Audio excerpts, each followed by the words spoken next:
8:50, everybody. So many of us looking forward to that extra hour of sleep, especially us who work morning shows. When we fall back on the clocks this weekend, right? But for parents with toddlers like myself, getting your child adjusted to a whole new sleep schedule after you just got into one is a bit of a daunting task. As the kids get older, like my girls, the transition is a little bit easier, but it still requires some planning, which is why we are turning to the expert sleep consultant, Pam Small. So good morning, Pam. Thanks for being with us this morning. Good morning.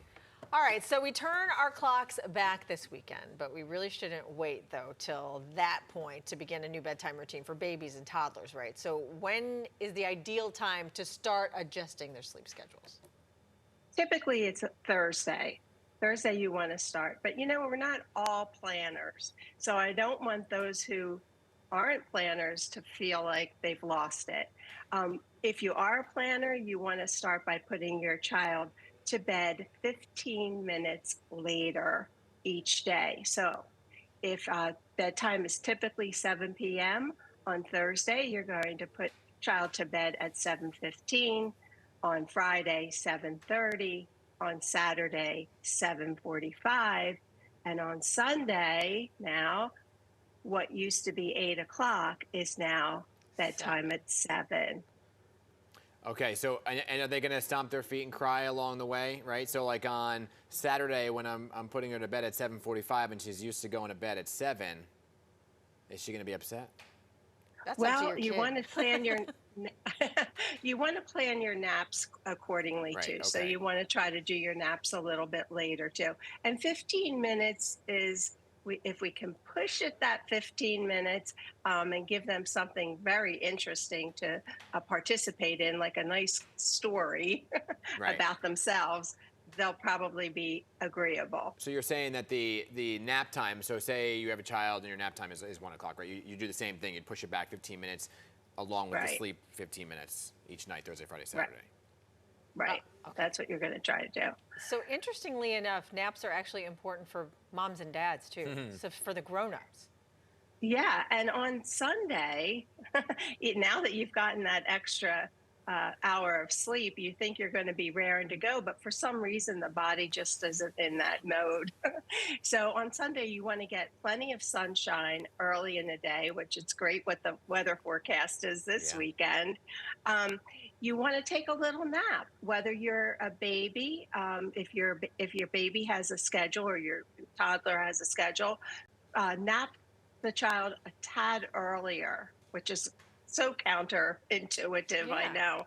And then you want to linger longer in bed. So when you do wake up, whether it's from a nap or early in the morning, you want to kind of hang out there for a little bit.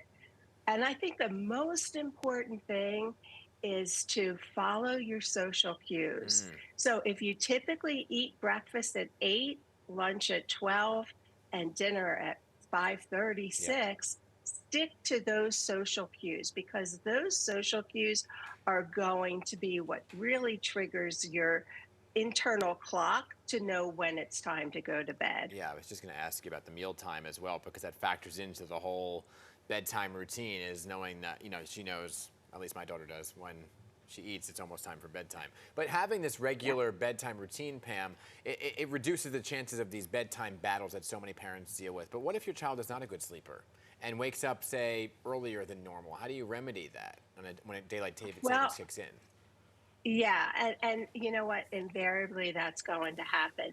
And when that does, go with the flow. Don't stress about it. It will take them about 4 days to get back on track. But in this situation, what you could do is try to nap them a little bit earlier. Mm. So if the first day you want to nap about 45 minutes Oh, earlier. wow. Monday, you're going to nap about 30 minutes earlier. And on Tuesday, you're going to nap about 15 minutes earlier. The really interesting thing is, regardless of what you do, it could take 5 days for you, your body, your child's body to get back on track and go with the flow with what the current time is. So it requires a lot of patience. It's basically what Truly you're does. saying, right? Always sleep requires patience. Right. I feel Which like this guy, he's like, come on, Olivia. I've learned patience Follow with the her. schedule. I feel like the kiddos sometimes get it, and then the adults are screwed up on their sleep. Yeah. So true. Truer words couldn't have been Yeah. spoken. And a lot of times I'll say to parents, it rarely is the baby. Right. It almost always is the parent, which is That's hilarious. which It's all your fault, Dan. yeah, it's so sad to put that added guilt trip on a parent, but that's typical. We try our best, and then they call the shots. Yeah. Well, we're going to go sleep in a couple hours. Right. So thank you so much, Pam, for your tips. We appreciate it. Thank you for having me. Have a great day. Good to see you.